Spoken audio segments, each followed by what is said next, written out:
Dahil nga po mga idol, aminado si Stephen Curry na hindi malabong umalis siya sa Golden State Warriors sa mga susunod na taon.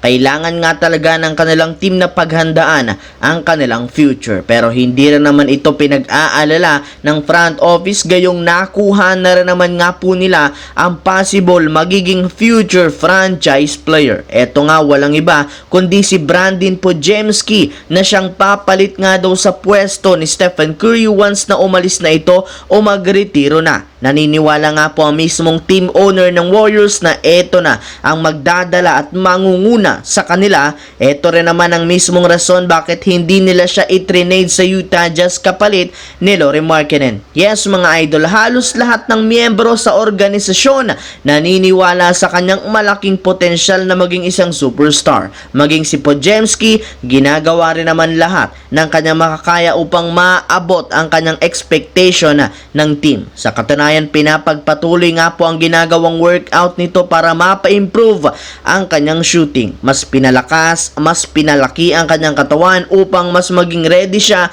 sa kanyang pangalawang taon sa NBA. Bago yan, ang video ng ito ay hatid sa inyo ng 1xBet. Suportahan at manalo sa inyong paboritong kupunan sa NBA, PBA, MPBL at ngayong Paris Olympics at iba pang sporting events. Maaaring makakuha up to 12,000 cash bonus sa inyong first deposit gamit ang aking promo code. Pag tama prediction mo, panalo ka. Simple lang, pindutin lamang ang link sa comment section at mag-register gamit ang inyong GCash account para makapag-cash in at cash out. Isang paalala, tumaya ng responsable. Samantala, ilang araw bago magsimula ang Paris Olympics, inilabas na mismo ang kanilang MVP ladder kung saan nanguna dito at top 1 si LeBron James matapos niyang pangunahan ang USA sa pagiging undefeated sa nakalipas na exhibition game. Bukod dyan, siya rin naman ang kanilang best player na siyang bumuhat sa team sa muntikan pang pagkatalo sa South Sudan at Germany, kaya hindi na nakapagtataka bakit siya ang nangunguna ngayon sa MVP ladder para sa Olympics. Ngunit sa kabila ng napakagandang performance na ito,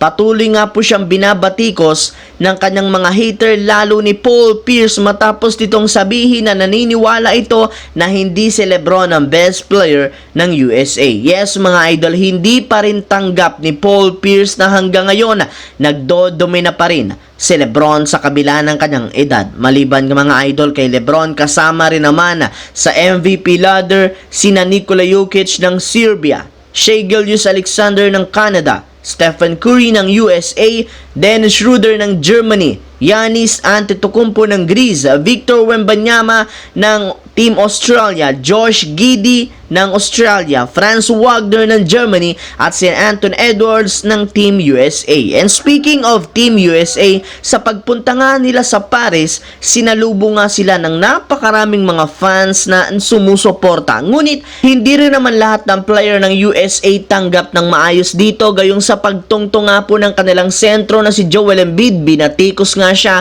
ng napakaraming mga fans. Yes mga idol, maraming mga French fans ang hindi natuwa kay Embiid. Meron pa nga ditong nagsabi kailangan ibalik nito ang kanyang passport, gayong dapat nga naglalaro ito para sa kanilang bansa. Para nga sa mga hindi dyan nakakaalam, 3 bansa nga po ang pwede sanang paglaruan ni Embiid, which is ang Cameroon, France at ang US. At ang lumabas na balita noon, posibleng ang piliin ni Embiid na maglaro sa national team ng France. Ngunit sa huli, nakapagdesisyon ito na maglaro para sa Team USA. Ngunit hindi rin naman ito nakapagtataka, gayong kung sakaling maglaro si Embiid sa France, masasapawan at mag-aagawan lamang sila ng pwesto ni Rudy Gobert at Victor Wembanyama. Mas mabuti na lamang nga po na maglaro lamang siya sa USA since siya ang starting center ng kanilang team.